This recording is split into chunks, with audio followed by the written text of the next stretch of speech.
Hello and welcome back to the Coaching Soccer Weekly podcast, bringing you educational, entertaining, and inspiring soccer content to help make you a more effective coach, player, or soccer parent. Each week, your hosts Matt Carroll and Sean Fedema sit down with world-class coaches, mentors, and program builders to help your athletes see immediate results on and off the pitch. Join us every Friday on Apple Music, Amazon, Spotify, or wherever you get your podcast to start getting the best out of your best 11 today. Make sure to follow World Class Coaching on Facebook, Instagram, and TikTok today for more exclusive content. This podcast is brought to you by World Class Coaching and Pennant Education. On today's episode, Matt and Sean sit down with a series of Shore Conference coaches and NJ.com reporter Jacob Ferrier to discuss the Shore Conference tournament, the evolution of the tournament, and the benefits of how every team down the shore has become a more battle-tested program ready to go to the next level for when it comes to states. So, without further ado, here's your hosts, Matt Carroll and Sean Fedema, along with Marlboro head coach Ryan Morris, Rumson-Fairhaven head coach Jeff Soares, Freehold Borough head coach Mike Parshalounis, and Lacey Township head coach Steve Torrey. All right, everybody, and welcome to Coaching Soccer Weekly, brought to you by World Class Coaching and Pennant Education. And what a lineup of unusual suspects that we have here tonight on the podcast as we are breaking down the draw of the Shore Conference tournament and kind of talking about the history of it. So, as we run through our vast lineup of guests tonight, we got me and Coach Matt here once again. Representing the Shore Conference, we have Marlboro High School head coach Ryan Morris, Rumson-Fairhaven head coach Jeff Soares, Lacey head coach Steve Torrey, and coming back to the show is Freehold Borough head coach Mike Parshalounis, and also joining us is the man, the myth, the legend himself, NJ.com's Jacob Ferrier. So, gentlemen, welcome to our panel kind of discussing the Shore Conference tournament, right? And the whole idea why we wanted to come together is, A, the Shore Conference tournament's awesome. You guys were all great on the live stream. So, it was great to see to give you guys, kind of talk about the tournament, the format, and all the excitement around it. It's going to be really great to break down the pod of Freehold Borough, Rumson-Fairhaven, and Marlboro and discuss all of our tactics and everything that we all do. So that way we all know, hey, we can come to an agreement. Let's all get through our group. But on a serious note, right, you start to see different conferences, not only in New Jersey, but, when we had our episode with Josh Mel, people from all other states are reaching out like, hey, why is this so great? Why does it work? So this is a little bit of a format for, to us talk about this, why it's so great, what we enjoy about it, but also a platform to grow the game and kind of grow the concept to some other areas. So really, really excited here. So why don't we start with you, Jake? As an NJ.com guy, what were, some of the things that you look forward to the most when you're looking at the Shore Conference tournament? Yeah, for me, I think it's a lot of it is not always the usual suspects. Okay, you can kind of always count on CBA, Colts Neck, teams like that to make deep runs. But this past year, Brick Township made it in for the first time in a long time and won a game. Long Branch, which won a section title last year, got knocked out early despite returning a lot of its key pieces from that section title team. So I think for me, the thing that I always look at is, I almost find the group play more exciting than the knockout stages in some way. I remember a few years ago, I think, what was it? Central Regional, which had kind of been up and down for the past few years, kept Holmdel out of the tournament, I remember. And, that was a big deal because Holmdel at that time had Stepan Kapranov, who was a great player for them, and they were, obviously, they had all their success with John Nicarlo. They were not that far removed from winning state titles. And that's a team that you expect is going to be in the Shore Conference tournament every year. So, I think the intrigue of group play is a lot different than, say, where I'm from in Bergen County, with the Bergen County tournament, and seeding is based on, record and winning percentage and things like that. So I think it adds another dimension of games mattering that maybe wouldn't otherwise, and, teams and players emerging that you wouldn't necessarily think about otherwise. And, I think that's another part of it too is, in these big games, if you've got a striker who's got 20 goals on the year and teams are going to man mark him, these games are great opportunities for other guys to prove their mettle, to show what they've got, to show that they can produce in a big spot. So I think for me, it's, very much a storyline based event, which I love. So. And I want to remind everyone, I'm looking at Jake. He's not AI. He just knows these things. He's just bringing them up off the top of his head. Again, it's amazing that you can just like call upon this stuff. But yeah, like I've been saying it. I've been talking with Ryan, and we go way back, and we're talking a lot about how just different it seems. As everyone here is short conference. Everyone knows what that's like. I coach the BCSL in New Jersey, which is they're east, we're west of we really don't have. We have in Burlington County, we have the Coaches Cup, which is most of South Jersey. And what that does is just pulls the top 16 teams from there. So if you're not really one of those teams, there's not really, unless you have a county tournament, you don't have that. And we also, just sending waves from what you guys have been doing, we have a county tournament this year we're going to do with Colonial. We're kind of doing the first stages of that. But when those talks were happening, are we ready to go from nothing to what's going on in the short conference with this World Cup tournament and what it looks like? And again, and I think some of the key points we're going to hit on over and over is like what that does for your teams and how it prepares your teams and how it makes, games are always meaningful, but like when we had Josh Mel, and talk about PowerPoints, the PowerPoints are very like vague to players. I've had kids that ask me, "Do we get like 100 PowerPoints from that?" I'm like, we might not get 100 PowerPoints this entire year, and they don't really understand how all that kind of works. It's very vague to them. But to have that constant going on, like you're just battling. You have the group stages, and you're in the knockouts, and obviously with the World Cup, that's got to be so cool for you guys having that kind of. You're like kind of shadowing that going into it. And I know Josh, talked about it from the AD perspective, and a lot of it is planning and scheduling, but I know a lot of coach input went into the tournament.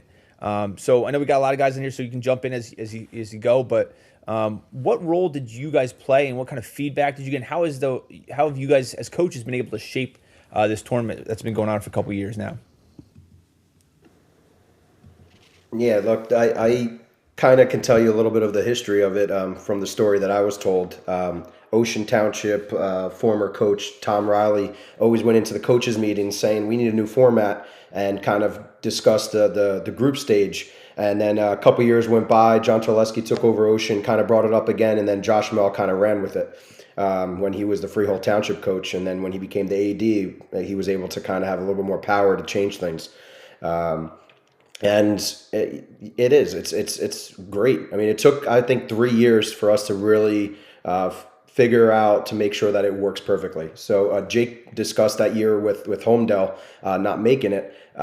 Rumson-Fairhaven also too. We were actually told that first year that there was going to be wild cards, and it was groups of 4, and it was the top 2 teams from each group, and then they were to fill out the bracket. They were going to do a couple wild cards. Well, they decided not to do wild cards at the last minute, and Homedale and RFH ended up getting the 1-2 seed, and what we have is the Coaches Cup. So the teams that don't make the short conference tournament have the Coaches Cup, and you know what? That Coaches Cup is a blessing. A lot of coaches that play in it, and I'm sure Parsh can talk about this. When you go on that run, I think 3 years in a row, the team that won that Coaches Cup won a sectional title. And went on a magical run. I think Homedale did it that one year, Long Branch the previous year, Shore Regional. It was like it's a great tournament to still be a part of, and it's still super competitive. And I'm sure Parsh can kind of chime in a little bit with the Coaches Cup also.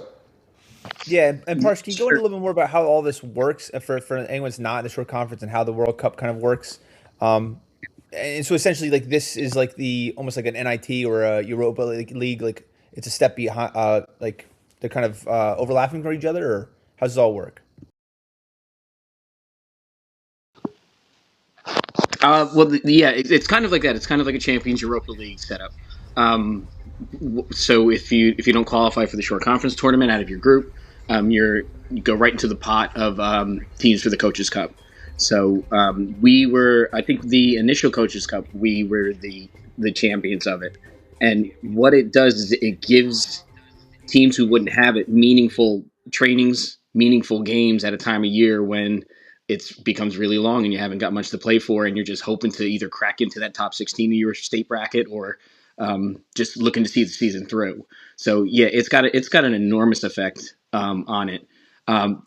There's a huge kudos to Steve, Ryan, and Jeff, and also Josh for getting this thing off the ground. I'm only on this episode because I know the hosts, but these are the guys that really got it off the ground. And why it's great is because it. First of all, the tournament doesn't start in the knockout stages. You've got to make it out of your group. So your first group game is when your tournament begins. Because we hear it every year. Coaches say that we didn't make the tournament. It was a big goal. We didn't make the tournament. Well, your tournament begins your first group game. You've got to make it out of that group to prove you can make the top 16. And what point of the group? Where are you? Like, when does that start in your season? When are you starting group play? I think ours is like second week. First week of September. So, but that's another great thing too is I don't know about the other guys, but I know with our schedule, it's scattered. So it's much like a Premier League where you might have a divisional game once, and then your next game might be a World Cup game, and then your next game's a divisional, and then you go into. So it changes. It keeps everybody fresh, keeps everybody honest, and it's if you look at it as your tournament begins, that first group game, everything is super meaningful.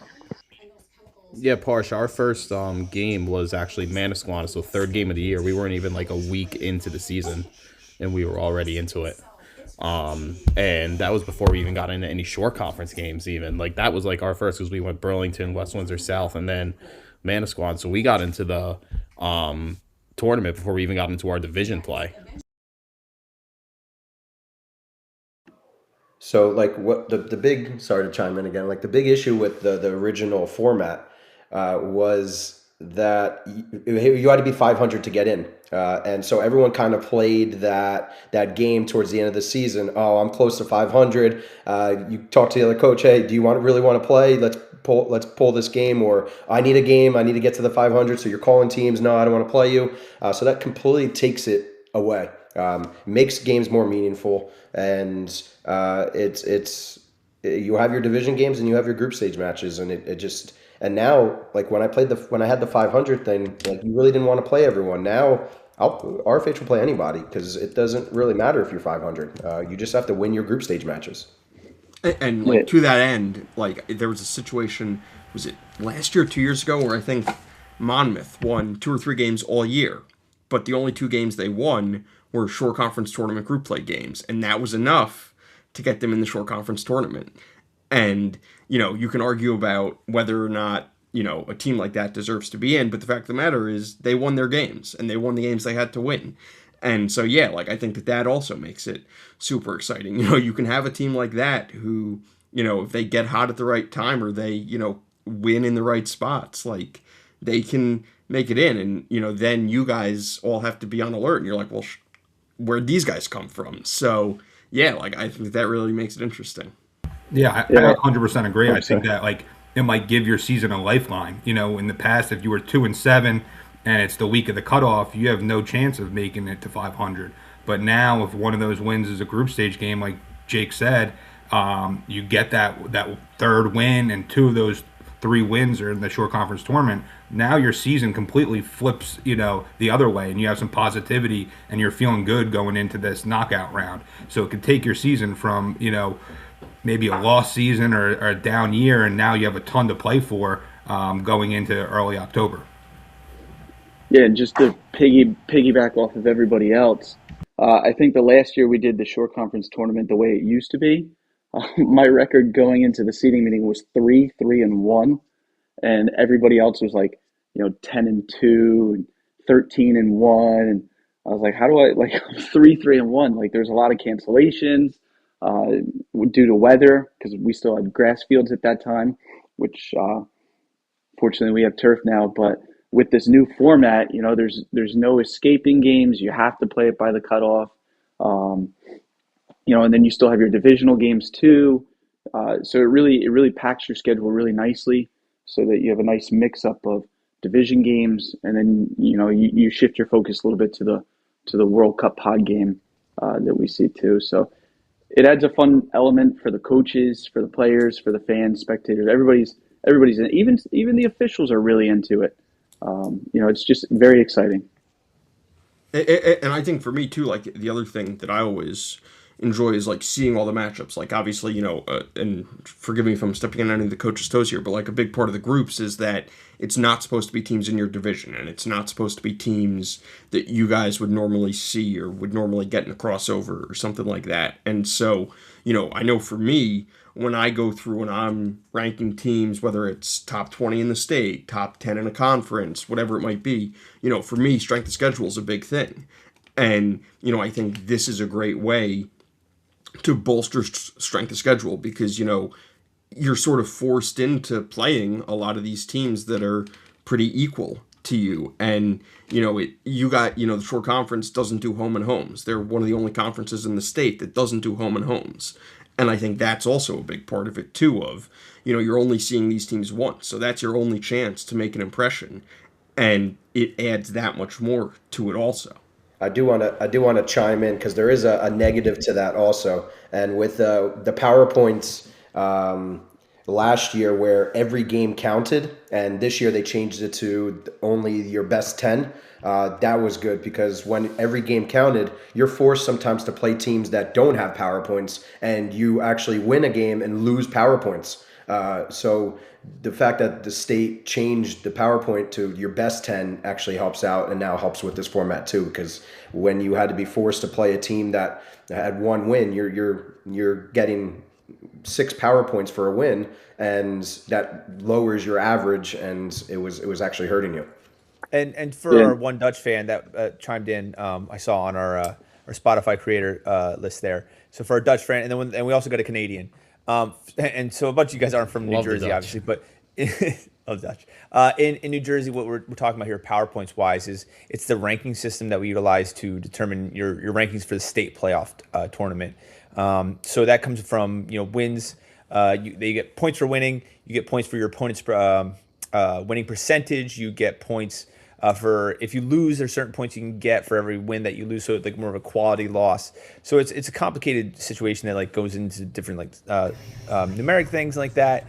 It changes a little bit every year. But what we've done recently is it's only your best games, and it averages those games. So when you had all your games in, it was making it so even if you went, you had a great average, it can go down even if you win a game. And they've modified that. And again, it gets kind of like tweaks every single year, just changed it a little bit. And to kind of even go back a little bit further before we get into it, from everything you're saying, again, being the outside listener, it sounds so cool. It just sounds like you're just getting do or die games, and it's awesome. But the nitty gritty of it. So let me run through and tell me when I'm wrong. But you get a group. It's 4 teams, correct? You got 4 teams in your group. 5 teams. Five or 6. 5 or 6. Okay, so there's 8 groups of 5 or 6. Okay, and so you're playing those games, and the top seed then advances into group play, or so it goes top 3 go on to the short conference tournament, and the bottom 2 or 3, if you're in a group of 6, go to the Coaches Cup. Okay, and the group winner gets a bye, right? Yes, the group winner gets a bye, and last year they seeded them, 1 through 8 based on strength of schedule, who all they the call was the second best place team. Teams were 9 through 16, seeded 9 through 16. Third place team seeded 17 through 24. Okay, so you're not just playing, hey, I want to make it to the next stage. You're playing for seeding in the next stage. You're playing for seeding if you go down in the next stage. You don't want to be that bottom seed if you're in the group. So every game plays some kind of role. There's no real throwaway games. And that was another thing that got changed. Last year they had predetermined. So if you knew that you were going to get second place, you're going to see, oh man, I'm going to be in an easier side of the bracket if I got second place as opposed to first. So you may go into a game not necessarily wanting to win. So they changed that now to seeding 1 through 8 and then 9 through 16 and so on. All right, so you guys, again, like I've said, I've kind of, from the conversations we've had, like you're working out the kinks. Again, like we're talking about, no one's really doing this stuff. No one's doing a similar kind. It's usually here we're seeding everyone, knockout rounds. You throw it in the middle of the season, it's kind of going. But what I really love about it is that just again, every single game is playing some kind of role in where you're moving on from there. You've always got something kind of to play for. There's no real throwaway games. So now you've made it. Let's say you're in the World Cup bracket. You make it out. You're number 1 seed. You get the bye. Where do we go from there? So it's a round of 32, but the first seed gets by, and then from there, it's all the matchups are a 3 versus a 2, if I'm correct, right, Jeff? Yeah, 3 versus 2, and it goes through like a 16 team bracket from there. So from there, it's your single elimination march to the final. That's awesome. So yeah, again, you're getting a little bit of both, like group play, where you're getting these games like it's not do or die, but we're going to see that. We're worried about how many points. We're worried about tie here. We're worried about this, that, or we're worried at the table. Then you're getting into your knockout rounds, and then do or die from there on. Now, Yeah. there's no dropout. Like if you're in the World Cup, you don't drop down to the Coaches Cup if you lose in the first round or anything like that. Or Yeah, it's just no, straight? yeah. If you're in the tournament, you're in the tournament, and then the Coaches Cup kind of runs the same way, where you're the one seeds kind of get like whoever's left gets like reseeded all based off of that. But yeah, no, it's not like where if you lose you go down. Like you stay, you're in it, and then once you're out, you're out. Cool. And They one do other like added consolation games. So, feature. like if you lose in the first round, like you can find another first round loser, and if they want to play, then you guys can add each other on the schedule. But like I know. so From the outside in, I'm always like, hey, did you lose in the coach? You lost? Can come like play us in the late season? Over here. Josh Mel does a great job of like before the bracket even comes out, like making it reverse. So if these two teams both lose, then they play each other in like the consolation round, and then there's a third round of consolation games as well, or a second round rather. But he does a great job of basically matching up those games, so as soon as your knockout round game gets over, who your opponent's going to be, pretty much that night. Yeah, you're guaranteed. And that You're guaranteed 3 games. So you're playing your first round game, and then you're guaranteed 2 consolation games after the fact. See, and that's one part I love, and I know a lot of other coaches love it, having the insurance of, if we do lose here, we have somebody else to play on, Thursday or Saturday or next week. Some coaches aren't a big fan of it because, they might get tied up with a team that they've already played twice, maybe in division or in group, and now they're seeing them again. But for me, it's another opportunity to go out there and play and fix the things you didn't do right, to get yourself in that spot anyway. And again, like we were saying before, just make that point of the season mean something again. You're going out there and, we, after our first consolation game was with Manalapan. So that's an in-division rival game. We played them earlier that season. They were up 2-0. We came back and won. So that was a game that we kind of wanted to play again. They wanted to play again. But there's some coaches that aren't really on the same page there. But I think it's the beauty of it. There's always You can something really there find for some you. I know Jake. We already talked about. You won't get this reference, but you can find some like West Ham Millwall games, just kind of randomly in the season there. Some little rivalry games and stuff like that. Yeah, absolutely. Awesome. So yeah, I think we can get into how the formula works a little. Actually, can anyone explain to me the formula? Josh was explaining it, but I was like, oh, he's like, you carry this decimal here, and it's like how you figure out all the seating. Does anyone have the? We're history calculations? teachers here. It's supposed to be your best 2-year PowerPoints. And Yeah, he was like, it's 25% from this group, and then you're this, and you carry that over. I think it's So like I think it's 70-30 split, right?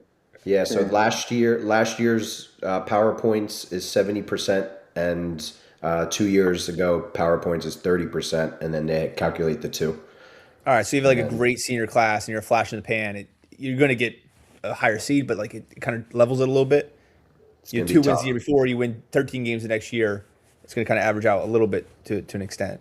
Yeah, that's the only thing. I guess the negative is that you could have a great team, and then next year not really know. Like I'm graduating 15 seniors this year, and we're considered one of the higher seeds. So I don't necessarily. Well, sorry, Marlboro was the higher seed. I was right below. I saw him he's like, wait.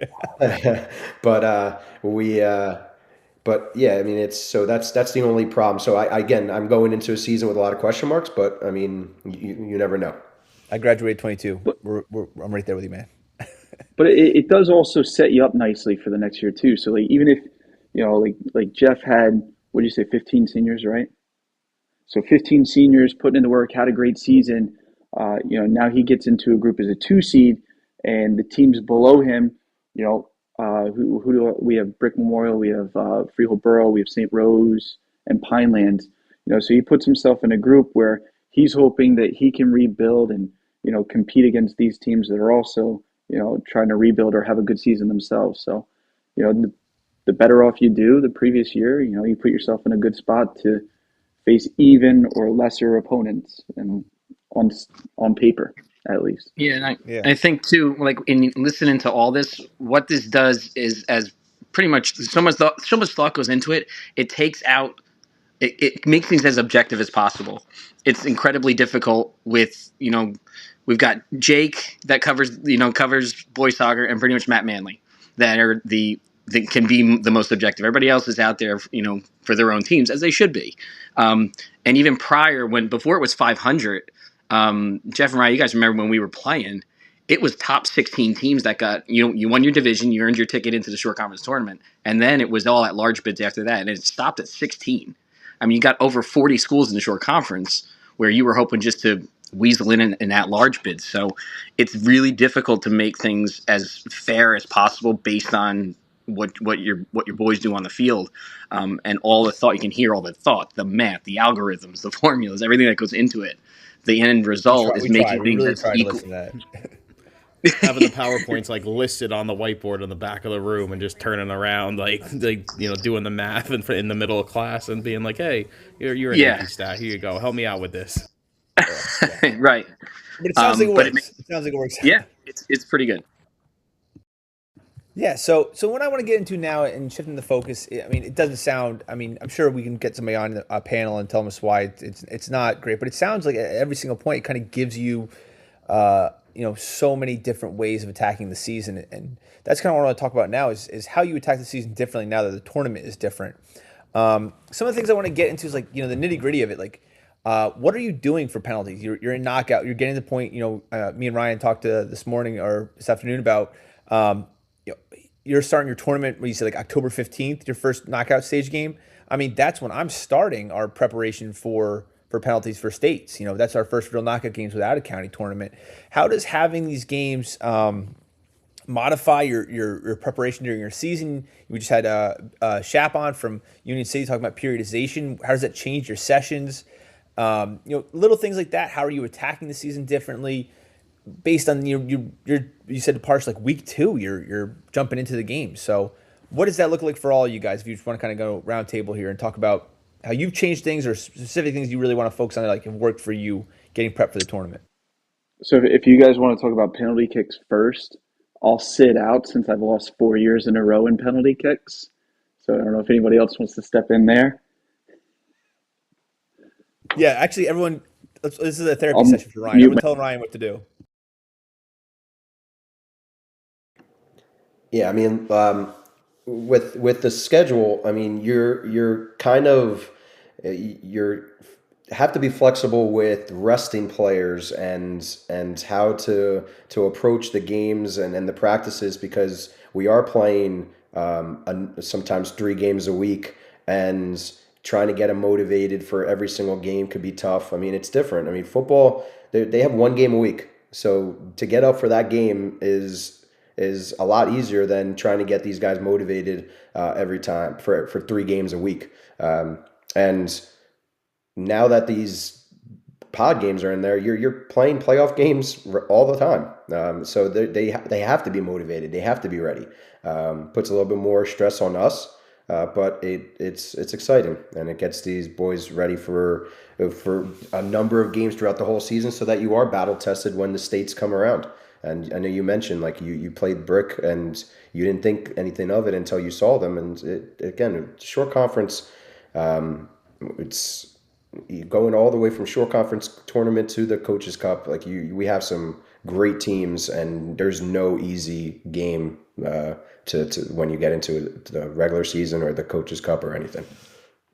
Mm-hmm. Yeah, for that point about Brick. Sorry, Steve, just let me grab this one. But for that point for Brick, like I thought we were evenly matched. I thought we were, pretty good to go. And like watching them play, like they just had that edge. Just to clarify, like they had that edge. Like they were like, "Yo, we know how to win," and we were kind of like, "Oh, we're dipping our toe into this situation." And like again, like how are you throughout this, that's what I kind of talk about is how is that preparing you for that? And how are you preparing them to match that? So, sorry, Steve, what were you going to say?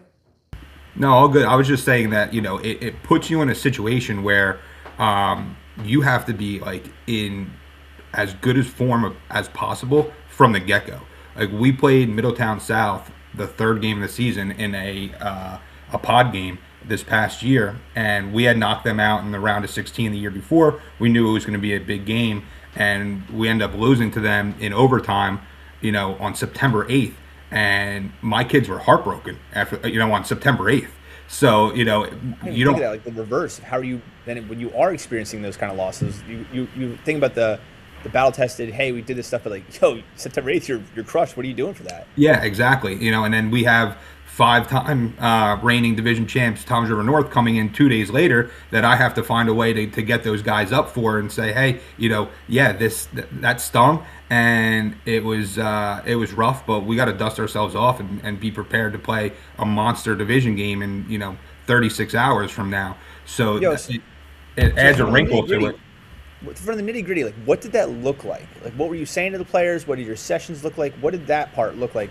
Bringing you, like getting those guys back up to, hey, we gotta I know that sucked, but we gotta do it again in 2 days. What did you actually do day to day for that? Yeah. And listen, Middletown South had an unbelievable season, a great team, and we knew going into the game, that it was going to be a monster showdown early on in the season. And my kids played great. Their team played fantastic. They pulled it out in overtime, and I was just trying to rally my guys and say, hey, that was a heck of a soccer game from both ends. And there's a whole lot more soccer we're going to play this season. And we need to just stay positive and understand, there's a lot more in front of us that we're trying to accomplish. And this can't be the defining moment of our season because we're 10 days in right now. And going to, the next day in training was hard. There was a lot of, heads hanging low when I walked into the locker room. And just had to, try to get them to be as positive as possible and understand that, okay, next step. We have a lot more to play for, and that wasn't the defining moment on September 8th or whatever the date may have been. Yeah, and I think, Steve, you bring up a good point, too, because there's so many variables with the short conference now with this tournament. Everybody goes in, they say, all right, we want to win our short conference group. We want to win our division. And when things, if things go your way, that's great. But when things don't go your way, it's like, all right, now we got to reset our goals. All right, we can't. Maybe we lost to CBA early. We tied Holmdel, and then we lost to Colts Neck. So I said, you know what? We're not winning a North, so let's really lock in and focus on what we want to do with the short conference tournament group. That's our next goal. So it was like, all right, let's go win that group. All right, and again, that didn't go our way. We ended up tying Toms River South on the ultimate decision day, but then it was just that extra motivation. You find ways to get to the players to encourage them for what's next, because the way this tournament and the way the divisions are ran, and then you even have states, there's always something next that you can get the kids to buy into to just motivate them and make them eager to play and raise the level in practices to make them important too. So again, from the nitty gritty perspective, sorry, Jake, one sec. But so from that nitty gritty perspective, when you're getting out there, right? You're going to the team room, you just lost that game. You just told them, hey, we're going to do the tournament, and the tournament doesn't go your way, and now you got to get them the next day. What kind of energy are you bringing into the team room? Are you, hey, that sucked, relating with them, or hey, let's get over it? What does that session look like? Is kind of what I'm looking for. We had some tough times. We lost the division game early, but I was again, mid-September, we're done. And we're trying to get in there. We're mapping out. I'm talking about PowerPoints. We're doing a high tempo session, making it a little more fun, trying to distract them from that. What does your session look like after something like that happens, Ryan? So I can't even remember what game it was, but it was definitely after a big loss. It had to be the Middletown South loss in the short conference tournament in the quarterfinals, and my kids were defeated. It happened to be my birthday, but I think they were more miserable than me leaving. Being on the bus, it's 8 o'clock, 9 o'clock at night. It's cold, it's dark, and you just lost. And that was one of your goals for your senior season or your junior season, to go further, to get another shot at CBA. That was our goal, and it didn't go our way. So the next day, as a coach, you bring all the energy. You're smiling. You got to get the guys to buy back in. We played a 3v3 tournament. It was kind of like a round robin. We did some shooting. We had some fun, and that was it. We didn't talk about it. We just moved on. It was forget and survive. Go on the next I day. like that. Like, this doesn't always suck. This game can be fun once in a while. As a Newcastle fan, more recently than not, but like in the Hey, you past, guys advanced. You guys advanced. I know. That was nice the other day. But like, I even then, it's funny. We're talking about having different players and stuff like that. I was literally 5 seconds in, like, why the hell is Joe Willock playing? Oh, he scored. All right, that was great. But yeah, like, there is so many times where this game kind of kicks you in the teeth, and that I like that of like, hey, this is fun though. This is fun. Like, it seems like a silly thing. Like, hey, let's let it roll off our back. But like, it is this grind throughout the season, and especially with that, you're having so many high pressure games, reminding them that like, this is why you're doing this, the 3v3 and stuff like that. I really enjoy that concept. And it kind of goes back to why the group games sporadically thrown in there are great, because you guys you're all far better coaches than I am. You all know how much more mental it is than physical. So the fact that we can't dwell on this loss, this regular season loss, this World Cup loss, because there's either another game coming up or there's something else. There's no time for that. And the boys, the older they get, we know they can be their harshest critics, and they can keep themselves down much longer than they need to be.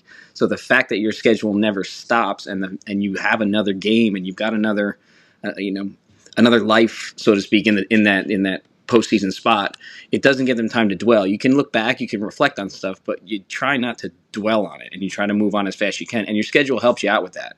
It's not like you lose that game and then, oh, great, now we got to sit around for 4 days. There's no time. We got to get right back up and, like you guys said, dust yourself off and you get going. And it helps with that mental part. The scheduling helps with that mental part.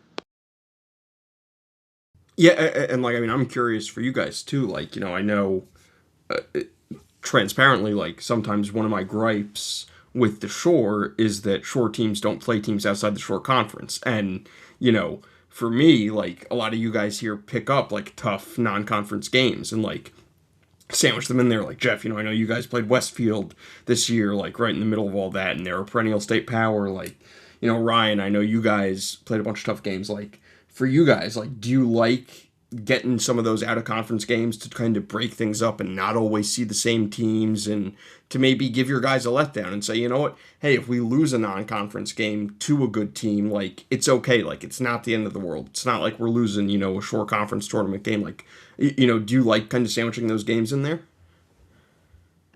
We actually just, oh, sorry, Jeff, go ahead.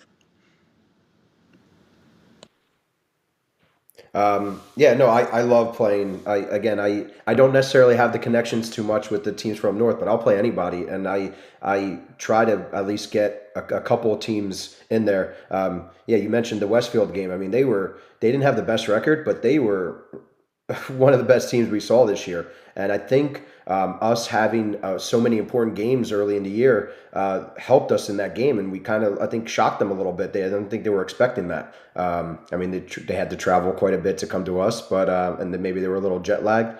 But I think it was a great opportunity for us to kind of show that we can play with the teams from up north, and I try to get those teams as much as I can.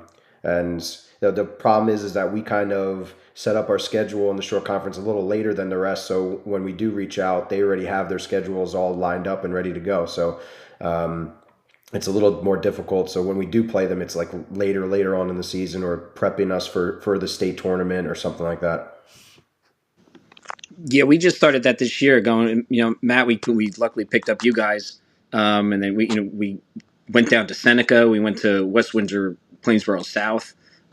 It's great prep for, even though it might be down the line, for the state tournament. Those games being away, you're on the bus for 90 minutes and you got to get out and play. You're dealing with different officials that you've never seen. They call an absolutely different game down at Seneca from us up to West Windsor. So we experienced that.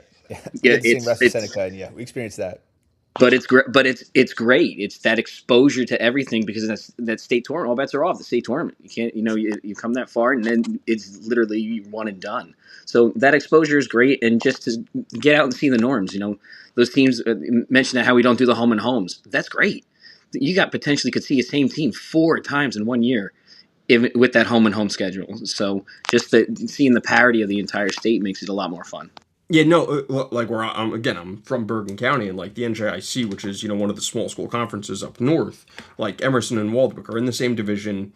They'll see each other in the county tournament, and they're in the same playoff section. And like I only know them because they play each other. Like we said this last time. I'm like Emerson and Waldwick. They play each other every day. And like to your point, Mike, it's like when you're seeing a team 4 times, it's like at that point you throw the skill out of it. It's more luck than anything. So. Now, my question for you guys, I had this question for Josh and a couple other people. Now, I know obviously it's subjective, like Ryan, you guys are in CJ4, Parsh, we're in CJ3, we're kind of like all over the place. My question for you guys is, what's harder to win, short conference tournament or a sectional title? I don't think there's even a question. I think the short conference is incredibly difficult to win.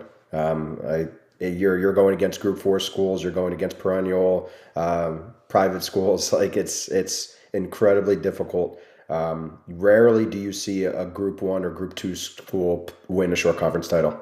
You just don't see it. It's those Group 4s. Do any of you guys know who the last one was, or if anyone if there was a Group 1 or Group 2? I know Shore was the last Group 1 school to be a number 1 seed, but I don't think Shore Regional made it to the final against Ocean. I remember. I was assistant at Ocean at the time, and Ocean won 2-1. So I know they made it to the final, Shore Regional, as a Group 1 school, but I don't know.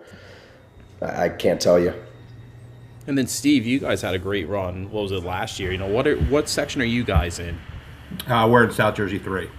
Right, so South Jersey 3, yeah, and I remember you guys had that special run. What was it? How far did you guys? Did you go to semis? Yeah, we went to semis in 2024.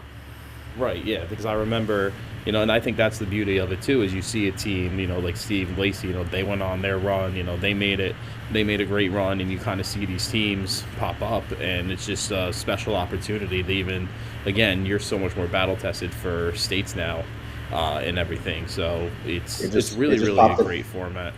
It just popped in my head. Homedale won.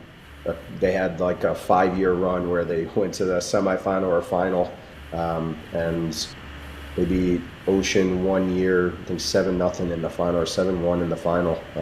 It was a pretty one-sided affair. And then the next year, Ocean got them back in the semifinals. It was a pretty magical run for Ocean. Yeah, I agree with Jeff. I think it's not even a question. I think it's a short conference tournament, especially with the format now. State tournament, you get hot for 2 weeks, and you find yourself in the final. Now with our current format for the short conference, you have to get through these group stage games all through September. Then you get into the knockout round. You got to hope the seed works out well. You're playing round of 16, quarterfinals, semifinals. It's a long process that you have to be, on top of your game for pretty much all season, or for a good chunk of your season. And we're talking 46 soccer playing teams on the boys' side and the shore. It's tough. And too, like I think part of it is also, again, like a lot of the short teams are probably better than their records. Like you come into the state tournament, and you look and you say, okay, you won, you're, let's say, like 9-7-3 in the short conference, and you're in a 6 seed in the playoffs, and the 3 seed's a team that was 13-2, but played in a lesser division or didn't play as tough competition. Like I think that factors into it too, and I think that's kind of where you see the disparity. And I mean, you look at the fact that there have been 3 different short conference tournament champions in the last 3 years with CBA, Colts Neck, and Middletown South. I think that goes to show just how hard it is to repeat and to, do it kind of year after year, because the groups change every year, because the PowerPoints and roster composition change every year. So yeah, you'll have teams who, win multiple section titles because, they know, okay, we can kind of run roughshod over these teams. But in the shore, kind of everybody's on the same level. So yeah, I think it makes things a lot harder.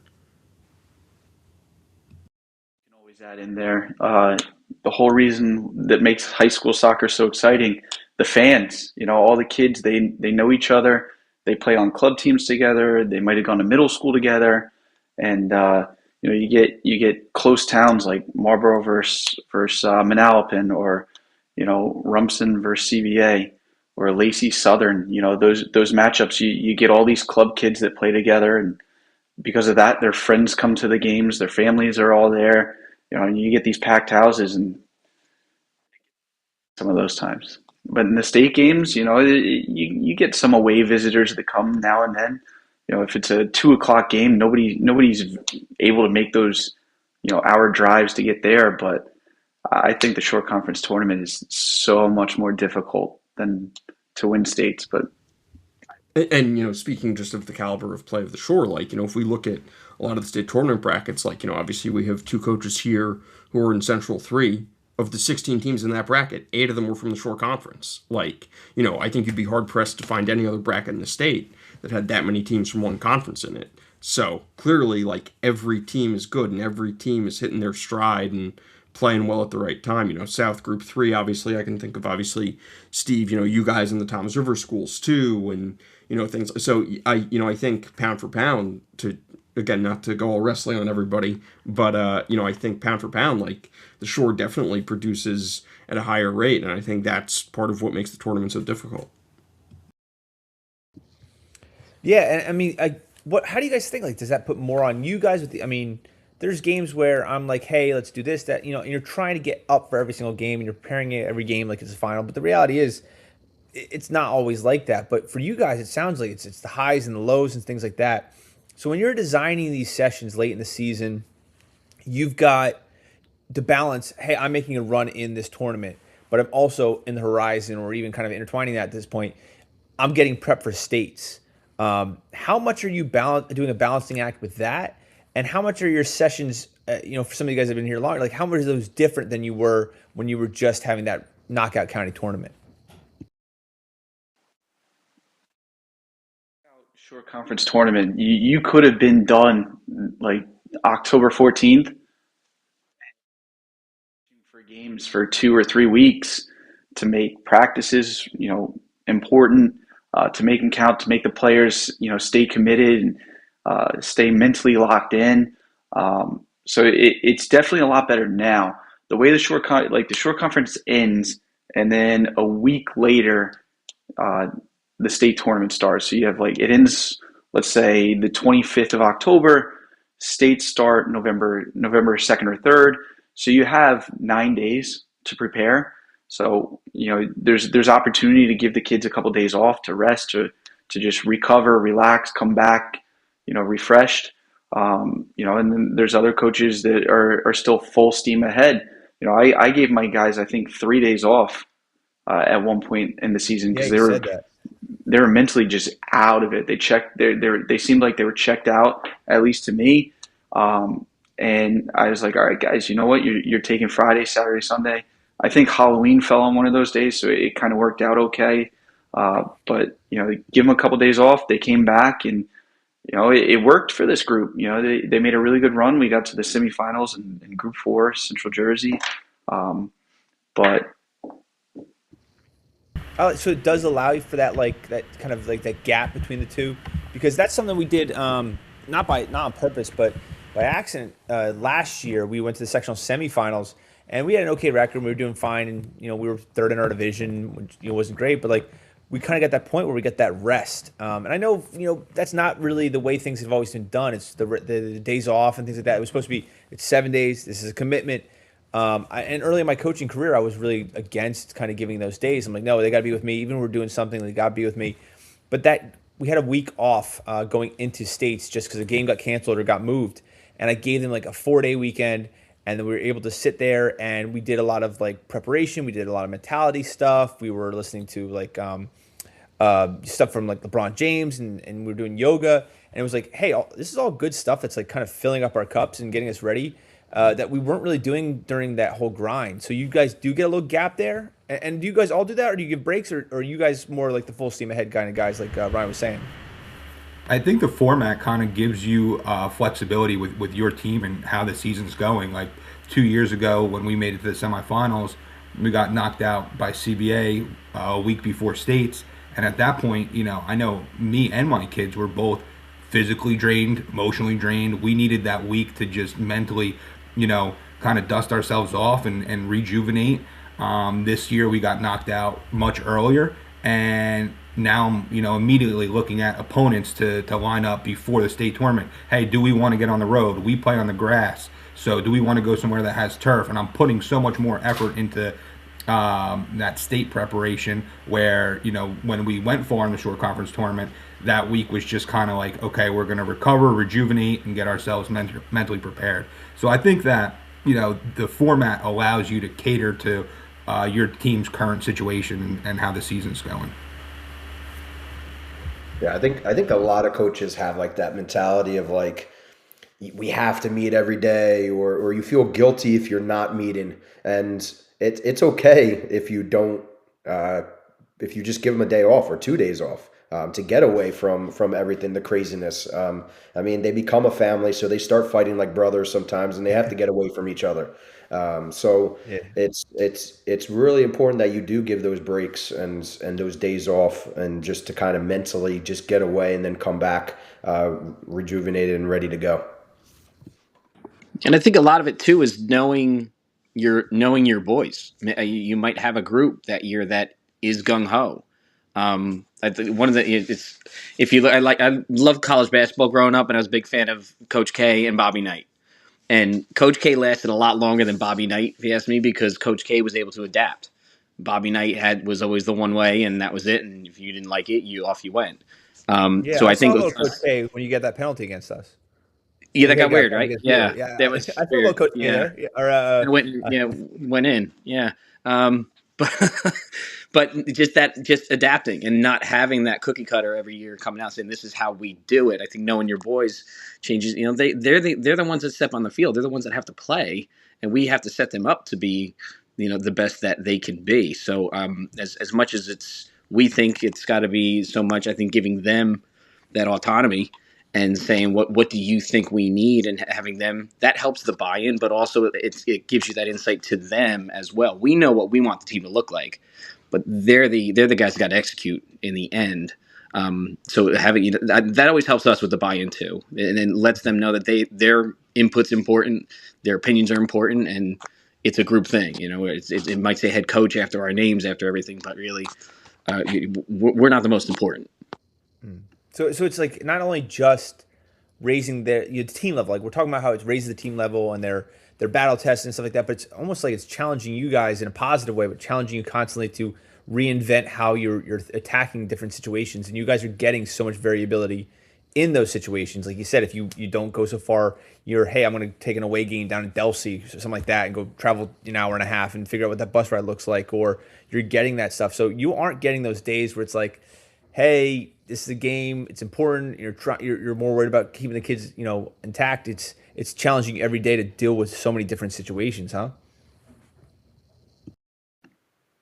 Yeah, absolutely. I just to go back what Parsh just said about like the teams that, like each team you have each year, it could be a little bit different in different scenarios. Like the year we won a sectional title, every year I kind of do this thing where I have a shorter practice, and I tell the guys, all right, if you guys want to stick around, kick the ball around, it's on you. And I go sit in my car and I see who leaves and I see who stays, and I see who kind of trains a little bit more. The year we won a sectional title, I cut practice early. Every single kid stayed there, and they were there for a while in the rain. One kid brought out a football. It was a little weird, but other than that, I mean, it was still like you can just see that they wanted to be together. Unfortunately, this year I did it, and a lot of kids left, and that was a little bit of the issue this year. They were 15 seniors, great friends, but they didn't necessarily fight for each other, unfortunately.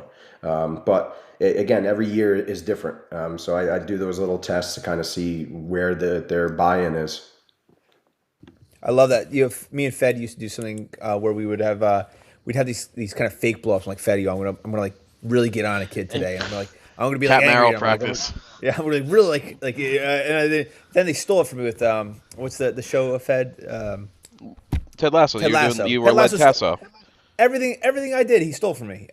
The strings, but they do a little different. But so they we would like blow up on the kid and be like, yeah, like what are you doing?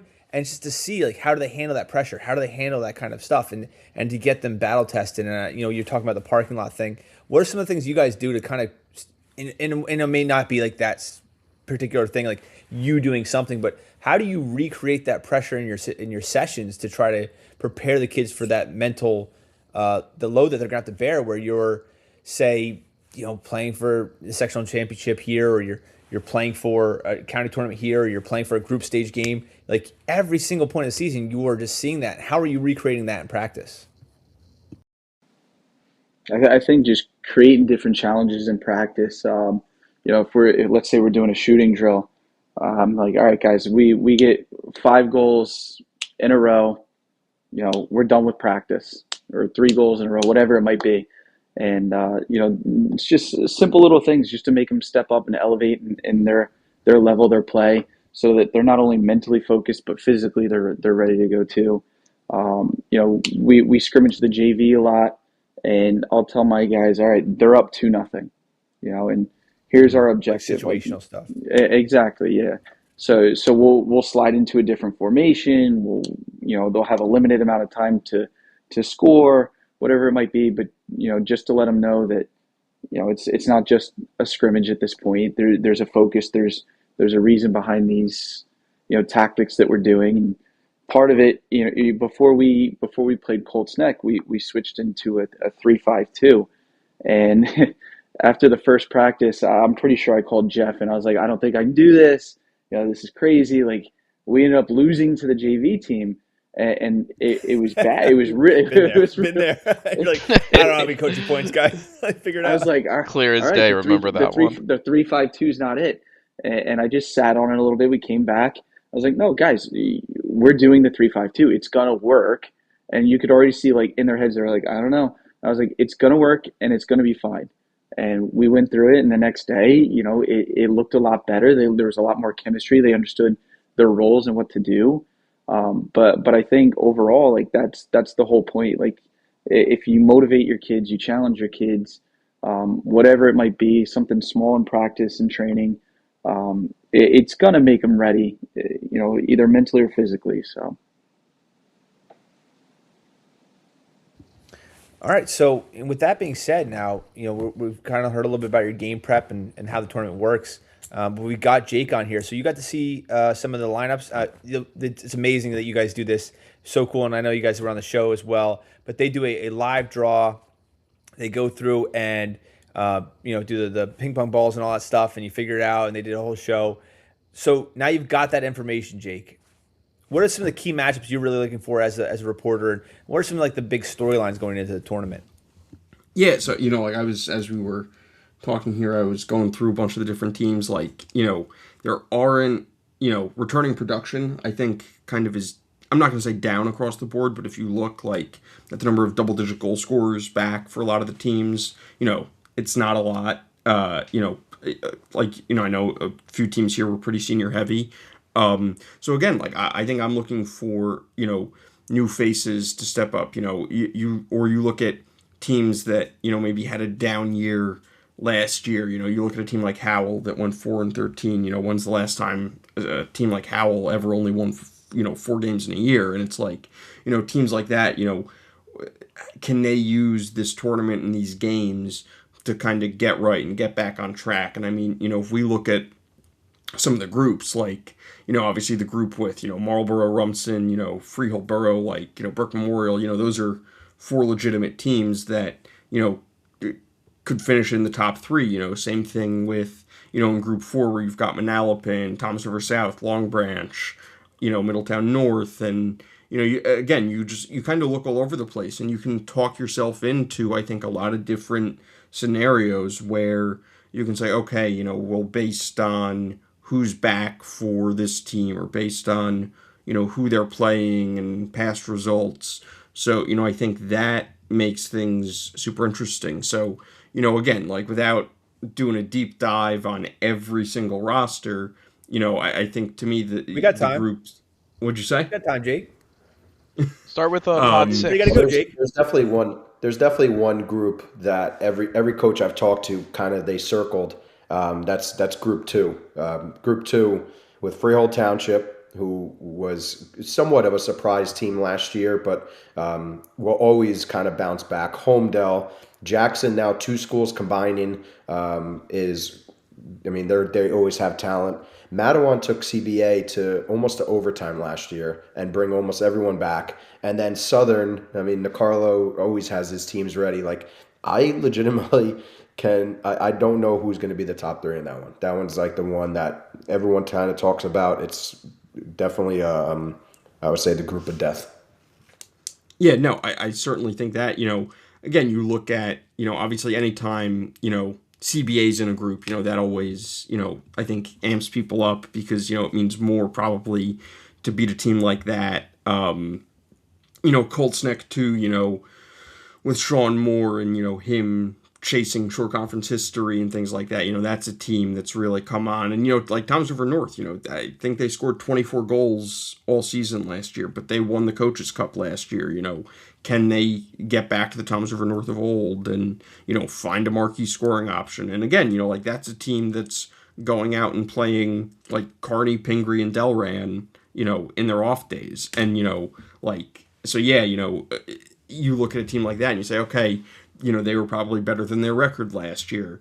Obviously Mid-South is the defending short conference tournament champs. They made a state final. They were a top 20 team for us to end the year. That's a team where it's like, okay, like I said, there have been, 3 short conference champs each of the last 3 seasons. So the pressure's on them to repeat, I think. And, again, I think the group stage, I think, is super instructive. Obviously, the knockout stage is instructive.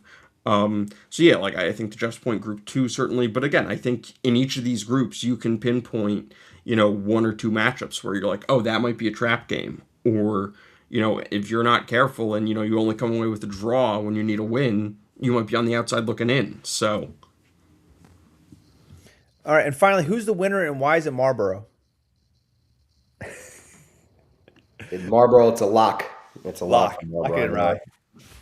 My man. So, again, Jake, as always, just blown away with the coverage. Again, you got the show, you got Jake, spouting facts.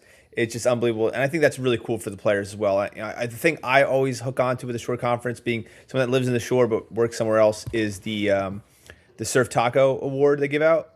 As a huge Surf Taco fan, the Surf Taco Player of the month. I don't know why I follow that religiously.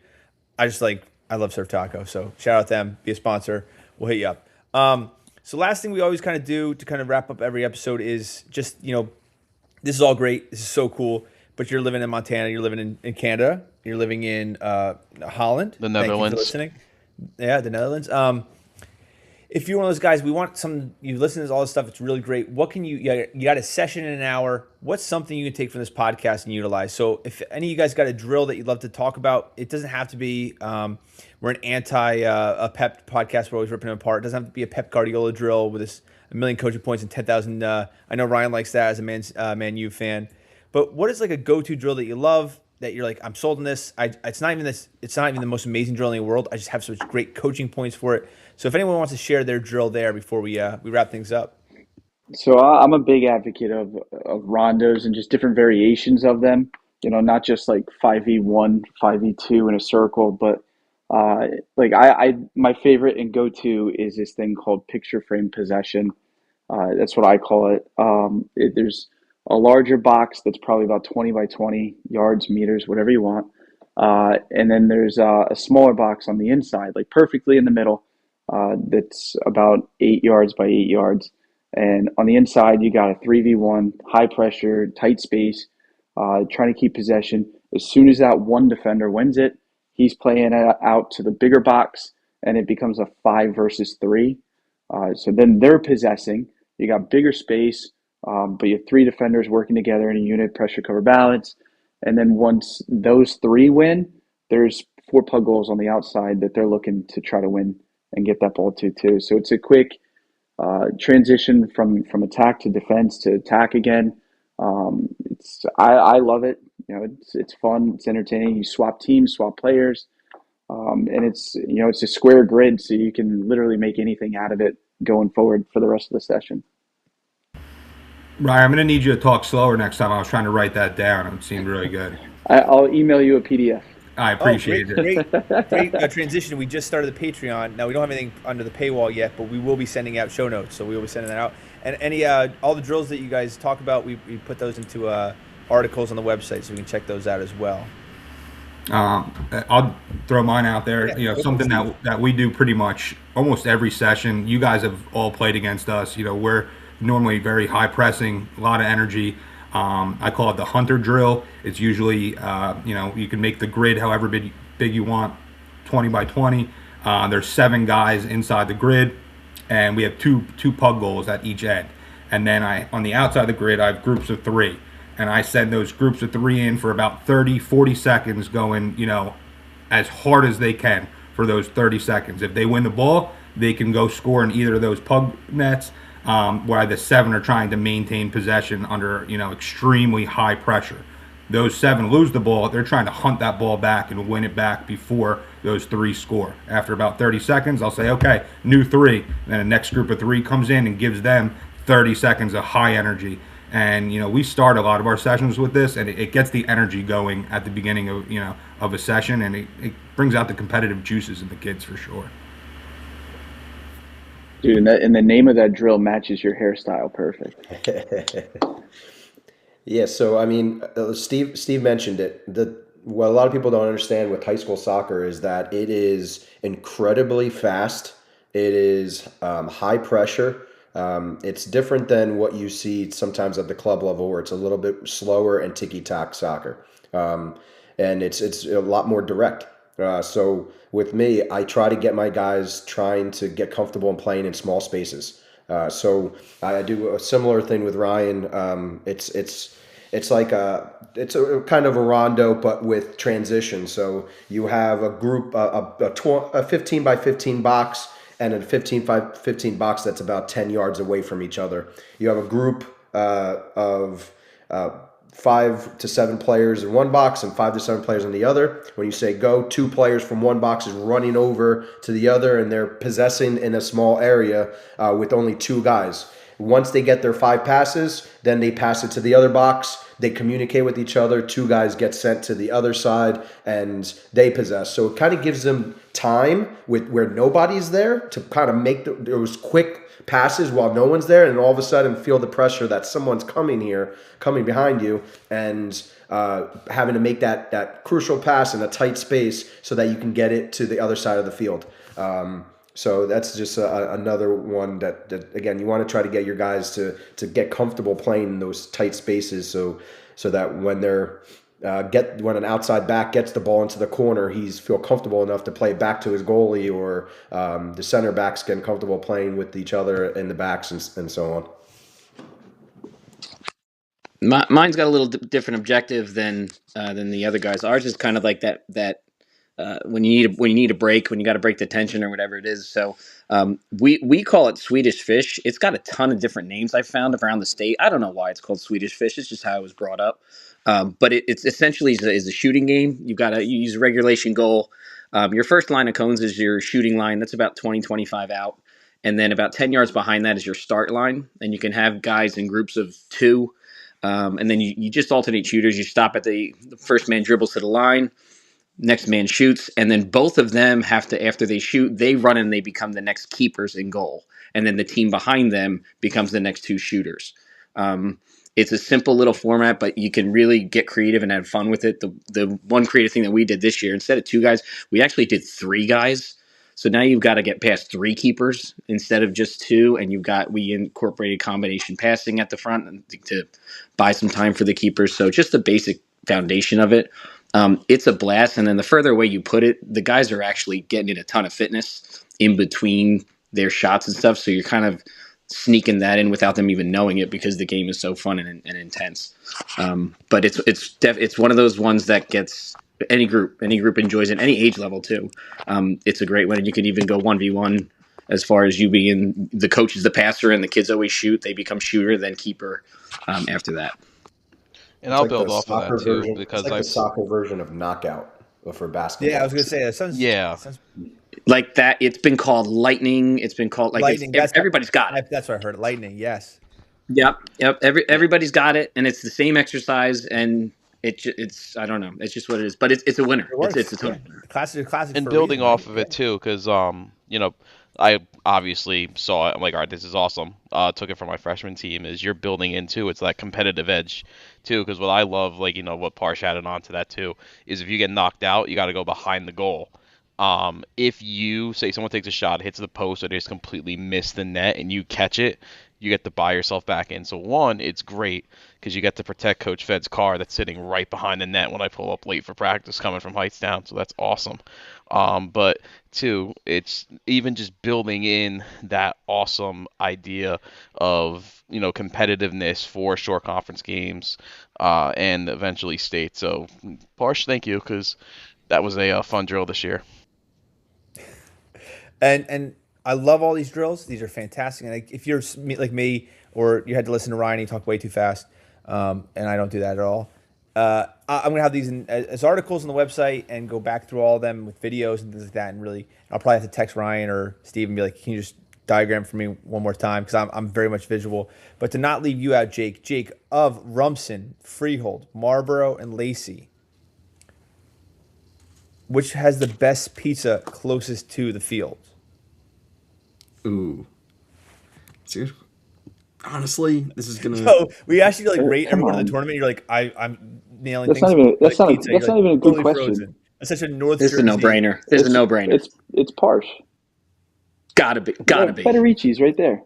Yeah. Gotta be. No, I think it is. I mean, listen. Admittedly, my short conference pizza knowledge is not what it should be. You gotta unfortunate because you gotta get down here. A lot of our food and culture people at Enter.com are from down the shore. So I guess that'll be my next start of the fall. Is when I'm going to preseason camps, I'll make a pizza tour instead. Parsh, can you push tournament? He's like, the pizza thing was like, I can't, it's too much. Like Parsh, you got to push practice back from 7 to 10 to 8 to 11 because Federici's doesn't open till 11. So I'm not, I got to drive past it going home to Manalapan. So I'm not I'm not sitting around for an hour. So hey, if you want to start a little later so I can get some more pizza. Here's a little sneaky thing for you guys. We used to have a banquet there, and it was amazing. It was all you can eat pizza. These are the coaching tips we need. There you go. Why is this coming out now? This is what we need. I think my best ideas is we're all hanging out. Yeah, I don't know how you can't argue like the pizza capital of Monmouth County is in Asbury Park, and where RFH is right there. You can get every type of pizza that you want. If you're a Detroit style guy, if you're a bar pie guy, there's so many different pizza places there. It's amazing. And I don't know, Federici's, I think I went there one time with Ryan before a coach's meeting. It was okay, but you heard it here first. We have controversy, huge controvery. What's the place in Asbury? Tallulah's. That's pretty solid. Yeah, so that's like that little bar. I mean, the little I forget how to say it, Napolitano style pizzas, like the little. Yeah, I like that. Yeah. The burnt cheese on the edge. I like that. Yeah. Yep. Jake's like, yeah, but this is not North Jersey stuff. So. Yeah. Johnny Max. My true colors are showing, unfortunately, here. So. Oh man, I can't tell you. It was again, we put all these challenges. He's able to just name all these facts, and he's got so much information. The pizza thing was too close to home. It was I can't. I'm not. There's too much tension here in the room. So, oh my God, guys, this has been so much fun. Thank you so much for coming on. It was great. Ryan, all kudos to you bringing everybody on and having this conversation. I'm sold. We're a little too far away to even consider it, but. I hope a lot of counties around the state and beyond that, when we're trying to make this game better across the country and make it more competitive, it sounds like this format is the way to go, and it just challenges players and it challenges you guys to be better coaches, and it challenges everyone. And then once you get to that point where you're playing other teams, you've got that battle ready, battle tested level and ability. So thank you guys. Thank you so much for coming on. Thanks for having us. Thank Yeah. you. Thank you, Vamos guys. dogs. Vamos dogs. And the tune.